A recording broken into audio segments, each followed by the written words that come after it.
Para o registro, eu não acredito em fantasmas.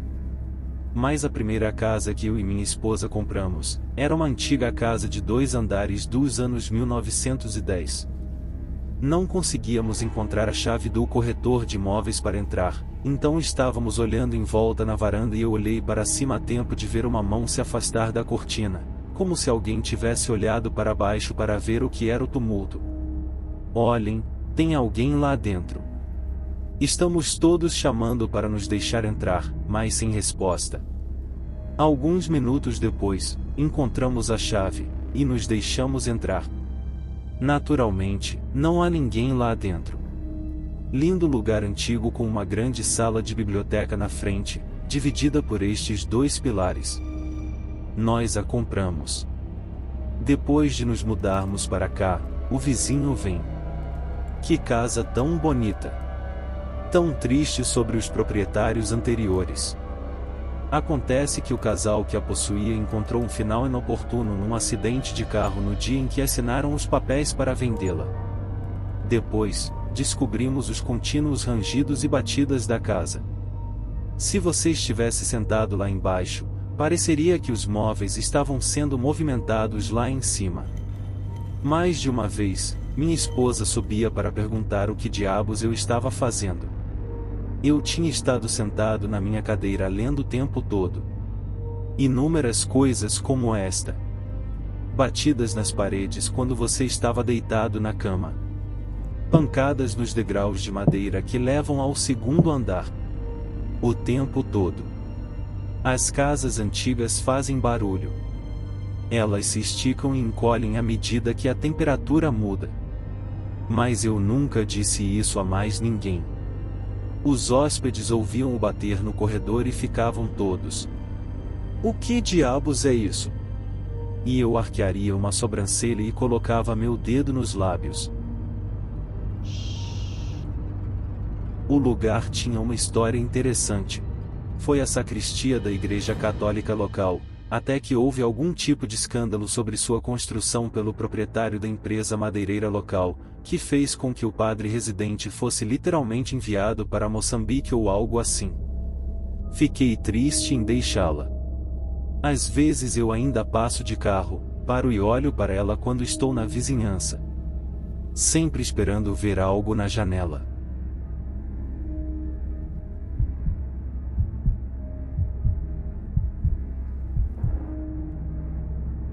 A última casa de meus pais era assombrada demais e ninguém acreditava em mim, até eu me mudar. Minha mãe meio que achava que algo era suspeito, mas nunca aceitou totalmente que fosse assombrado até mais tarde. Eu ouvia principalmente solavancos e batidas durante a noite, mas o primeiro incidente que me lembro realmente apavorante foi quando minha mãe e eu estávamos sentados no sofá e ouvimos talheres de prata caindo na cozinha.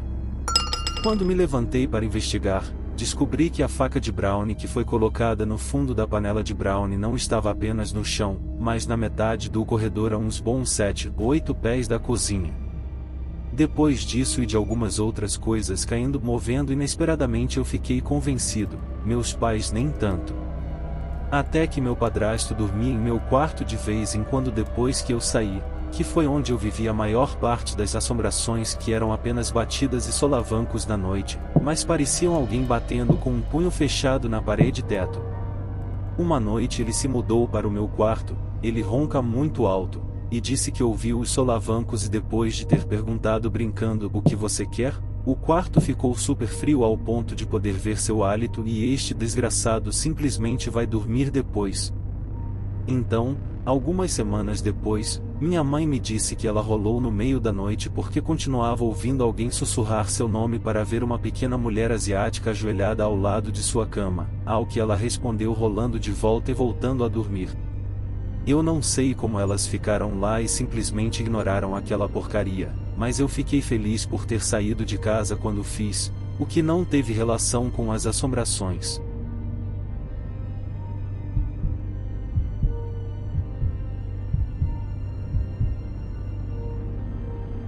Há 5 histórias que recordo de minha antiga casa que meus pais ainda vivem. 1. Minha mãe limpa muito e às vezes ela limpa até tarde da noite. Uma noite, Ela estava aspirando o porão por volta das 2 ou 3 da manhã. Enquanto aspirava, ela ouvia um shh bem alto ao seu ouvido.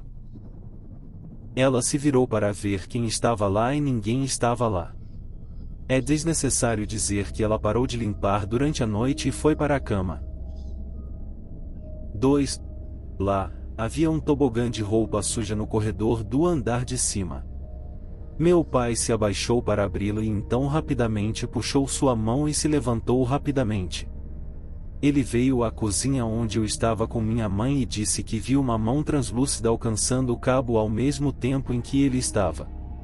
3. Meu irmão mais novo estava dormindo em seu quarto quando acordou e viu uma senhora brilhantemente iluminada e translúcida ajoelhada ao pé de sua cama como se estivesse rezando.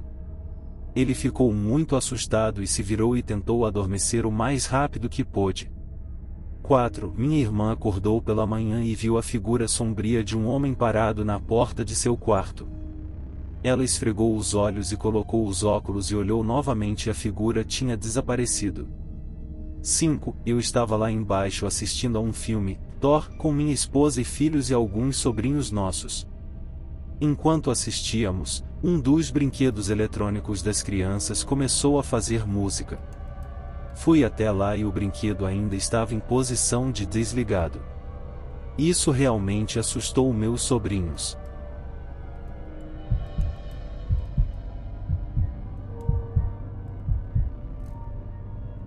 Gostaria de começar dizendo que sempre fui cético em relação aos fantasmas até que nossa família se mudou para casa em janeiro de 2001. 7 meses antes da nossa mudança, por volta do dia 4 de julho de 2000, o proprietário anterior cometeu suicídio no quarto de meus pais. Todos os membros de minha família experimentaram coisas estranhas acontecendo, que todos nós atribuímos a um fantasma. Por exemplo, várias vezes ao dia, parece que a porta da garagem está abrindo e fechando, sem que ninguém esteja perto da garagem. Uma vez, quando eu era pequeno, minha mãe e eu estávamos em casa sozinhos e ouvimos alguém andando no segundo andar. Isso nos perturbou tanto que saímos até que meu pai chegasse, pois pensávamos que alguém mais poderia realmente estar na casa. Mas o mais louco, acima de tudo, foi um verão em que eu estava fazendo uma fogueira com alguns amigos no quintal. E das cinzas vejo os números começarem a aparecer em uma sequência, repetidamente. 9, 3, 20, 36 uma e outra vez. Foi uma das coisas mais estranhas que eu já vi. Sendo o início de julho, imediatamente me perguntei se tinha algo a ver com nosso fantasma. Assim, na manhã seguinte olhei através dos obituários locais de 2000 e eis que a noite anterior foi o 15º aniversário do suicídio do proprietário anterior. Não tenho certeza do significado dos números, mas meu melhor palpite é que é uma data, 3 de setembro de 2036.